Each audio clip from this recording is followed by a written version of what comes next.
Năm nay nha, hôm nay em đi làm đường cây tàng rinh nè anh em, dáng rất đẹp nha. Hoa thì anh em mình thẩm nha.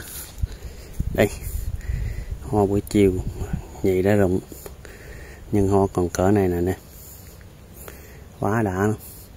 Cây này thì nó búp đỏ vừa.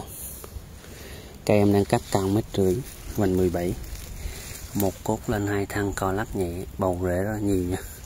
Chỉ cần đất hợp lý, em đang cắt tàn thông nha. Mấy cành cao có nắng nhiều, búp nó đỏ nhiều nè nè.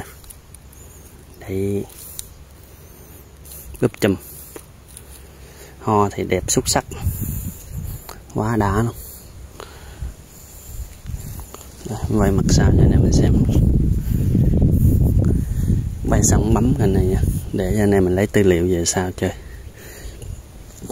Rồi, anh em nào thấy yêu thích cây này cứ liên hệ cho em nha. Em cảm ơn anh em mình.